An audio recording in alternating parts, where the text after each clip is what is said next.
Earlier this week, I got an unexpected call from our first baptized because he was in an accident. And I rushed out the door and I assured him that the only thing I cared about is that he was okay. And when I arrived, this is what I saw. Yeah, I was horrified too. But he was surprisingly calm. The only thing that Josh was guilty of was trying to do a U-turn on a road that was obviously too narrow. Thank God he was okay. Thank God no one else was around. Thank God the only thing that was damaged was Josh's ego. I asked him if I could take this picture, and he asked with a chuckle, "This is going to be a sermon illustration, isn't it?"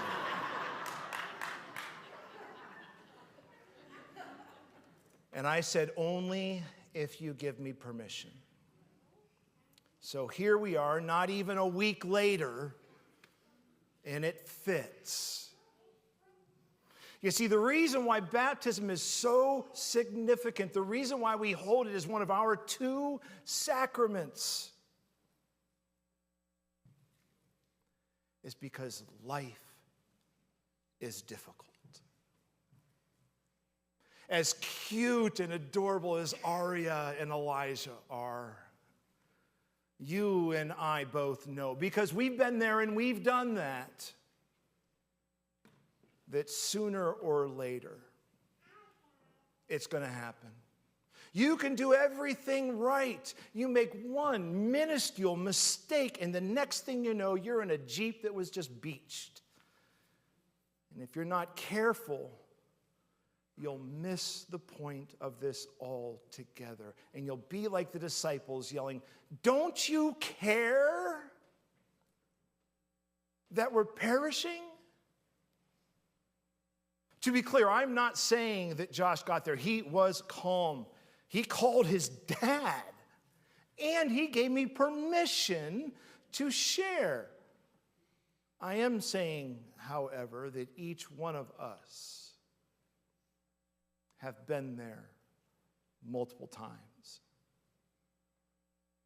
Let me give you an example in the following clip, a little over 2 minutes long. I counted and I found 20 things that get in the way of us getting the point in the midst of life's storms. Old age, travel to work, commute, news. The sea itself, floods and destruction, tragedies, stress and anxiety constantly weighing on us, death and dying, traffic and congestion, medical emergencies, our rush, achieve more society, global climate change, car accidents, babies crying, poverty, war, gas prices, disabled veterans, isolation, incarceration, being and feeling trapped. Now, don't you try to count. Just feel this.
You see, many of us learned in Sunday school that a parable was an earthly story with a heavenly meaning.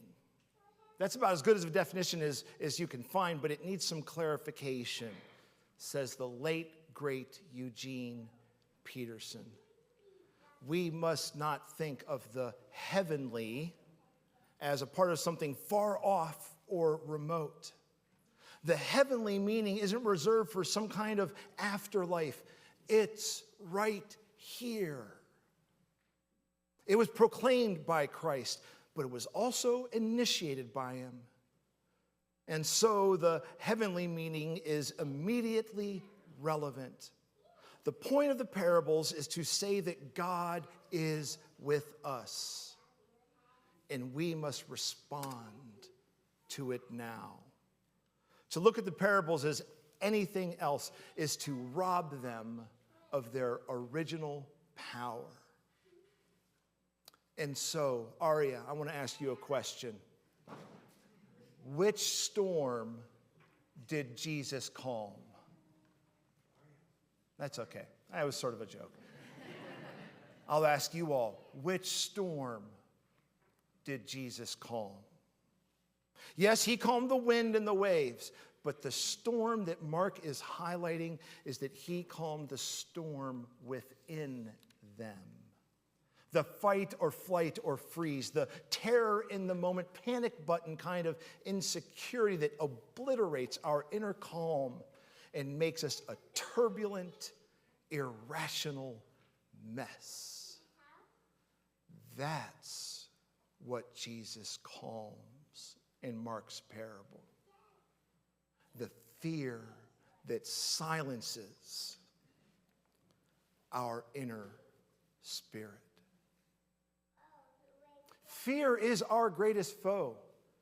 Fear does a lot more harm, reaps a lot more havoc, kills a lot more good by keeping us from fulfilling our potential, from standing up for what is right, or more importantly, from feeling safe and secure in a world, or even safe and secure in our own skin. When fear goes into overdrive, all reason, knowledge, and trust goes out the window. All we feel is the mind-numbing, anxiety-producing, paralyzing terror. Faith, on the other hand, is born out of an inner calm. Fear kills inner calm. It's near impossible to have faith when our trust meter has flown off the charts. If fear is a killer, faith is a lifesaver. The kind of trust or faith in our families, others, and in our surroundings and ourselves, and in Jesus too, is what sustains us through those difficult circumstances when life throws us curveballs.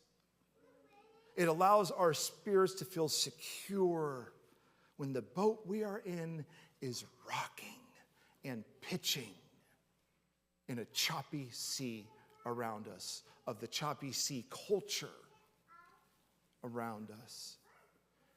Faith is our miracle drug.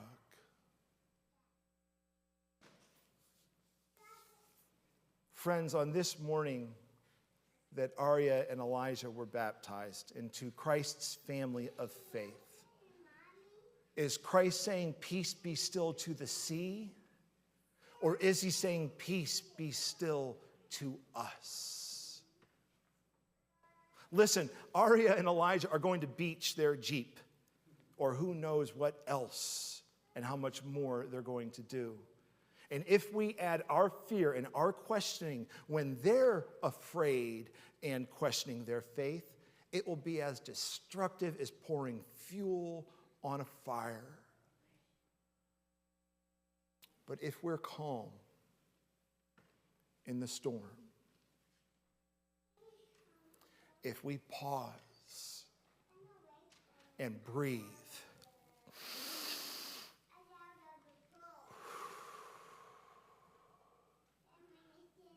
and follow God's guidance, it will calm their storm. And each and every time it happens, they'll get closer and calmer and closer and calmer to the new life that Christ came to give them. Amen? Amen. Amen.